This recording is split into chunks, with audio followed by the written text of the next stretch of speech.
Guys, I'm Steve. Welcome back to the channel. Welcome back to another video. If it's your first time stopping by the channel, hit that subscribe button. Trust me, you won't regret it. You're a returning subscriber. As always, guys, welcome back, and I do appreciate the support. We got some surprising news and a turn of events about the Sonya Massey case.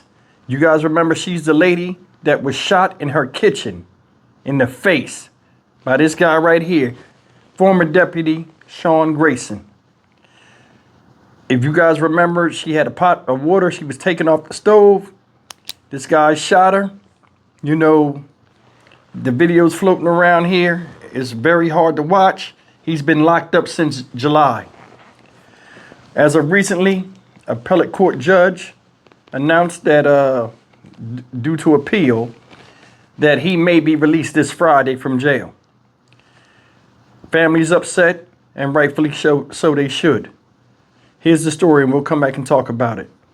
Be honest with you, the way they letting killers get out of jail and giving them bond and stuff, I'm not even surprised. Take a look.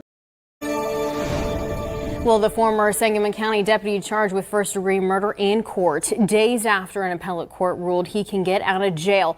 Sean Grayson is charged in the shooting death of Sonya Massey. Grayson killed Massey in July after she called 911 for help. The incident was caught on body camera. Now, Sean Grayson appeared in court this morning for the first time after the Illinois appellate court ruled the former deputy can get out of jail. Fox Illinois' Monique Davis is working for you to share what happened inside the courtroom today. Monique. That's right. Sean Grayson was not in the courtroom today. Instead, he appeared via video conference, and he will stay behind bars until at least Friday, where he's expected to appear in court again. On Friday, the judge will determine the conditions for Grayson's release from jail. He's been behind bars since his arrest in July. He's charged with first-degree murder in the shooting death of Sonya Massey. After his arrest, a Sangamon County judge denied him pretrial release twice. Grayson appealed, and last Wednesday, the Illinois appellate court ruled the circuit court's ruling to detain Grayson was improper. Sonya Massey's family was present in the courtroom, and her father, James Wilburn, says Sean Grayson must pay the price for his crimes. When my daughter can get up and walk out of that cemetery, then he can get out of jail.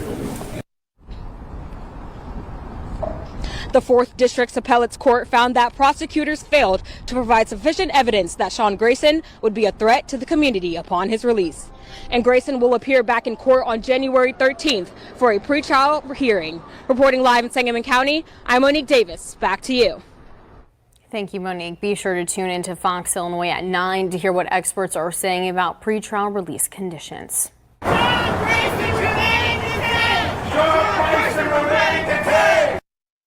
And outside the courtroom this morning, protesters gathered demanding justice for Sonya Massey. This is just one of many rallies that have occurred since her death in July.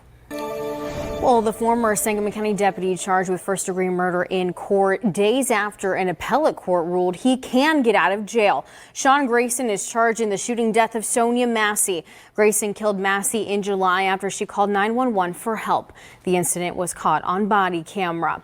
And former deputy Sean Grayson will be released from jail once a judge determines the conditions for his release. News Channel 20's Monique Davis is working for you to share the potential conditions legal experts are saying Grayson might have to follow. Monique.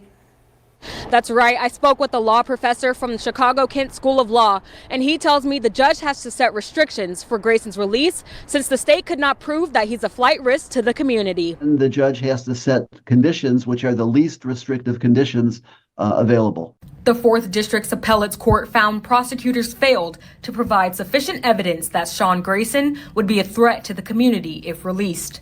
Law expert Richard Kling says the judge who sets the restrictions for the former deputy's release has a variety of options to choose from. The judge can have regular reporting. The judge can have electronic monitoring. The judge can have GPS, where if the person is restricted to a particular location and they go out of the location, it notifies authorities immediately. Kling added the conditions could also include house arrest. Any one of a number of conditions that the judge will set in order to give the least restrictive conditions for somebody that the judge believes is no longer detainable. Sangamon County State's Attorney John Milhiser released a statement last week saying, quote, "The Sangamon County State's Office is committed to seeking the continued pretrial detention of Sean Grayson." Milhiser says the defendant has demonstrated that he cannot comply with the conditions and is a danger to the community after his inexcusable actions on July 6th when he shot Sonya Massey. Now Grayson will appear back in court on January 13th for a pretrial hearing. Reporting live in Sangamon County, I'm Monique Davis. Back to you. All right, guys, that's the news. Former Deputy Sean Grayson, the one that killed Sonya Massey, may be released from jail this Friday, most likely. And they talking about something about it was some type of technicality. It always is some type of technicality. But what wasn't technical was him shooting her on body cam. Did her dirty. Had her kids on TV talking about her son. Had her father, mother talking about it. Did you hear what Dad said?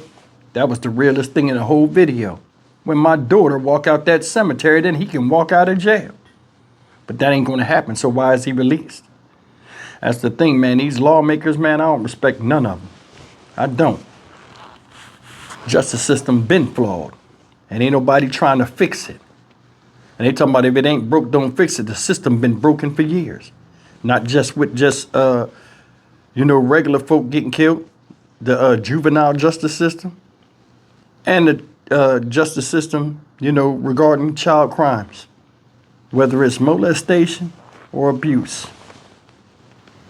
People are up in arms about this, and I understand everybody's complaint. But the system is the system, and it's set up for a reason where stuff like this happens, and it's damn despicable. You got this man threatening to shoot a woman in the face, and then doing it. And he gets a chance to get out and walk free and enjoy a little bit of freedom before he goes to trial. Said the prosecutor failed to give adequate reasoning why he's not a flight risk. Shouldn't even got to that point. He's an officer. He represents law and order, not disorder and chaos, which he created in the house of that woman that if you paid attention, you clearly seen something was wrong with her. Especially when they asked her for the IDs when she was sitting down. But it's like for some odd reason, nobody seen that. You had 2 officers in the house at the time. And the other officer besides him, Sean Grayson, didn't see that something was off with Sonya Massey, or she was having some type of issue, whether it was mental illness or not. The woman called y'all. She's dead. She's dead. Makes no damn sense. This guy's background showed he shouldn't even still been a cop. Some of the stuff he was doing. I mean, I'm at the point, guys, now where I'm spent talking about stuff like why are people getting bonds and if you kill somebody, or commit any type of violence, you should not get no bond out here. And I'm sure if they put a national poll up, everybody would agree with that. Either way, man, this is trash. People are upset. I feel this is a big slap in the face for the family and the supporters of the family of Sonya Massey, including her as she lays in her grave. I'm Stock Market Steve for the Dynamic Reason channel. As always, like, comment, share, and subscribe. Justice for Sonya Massey.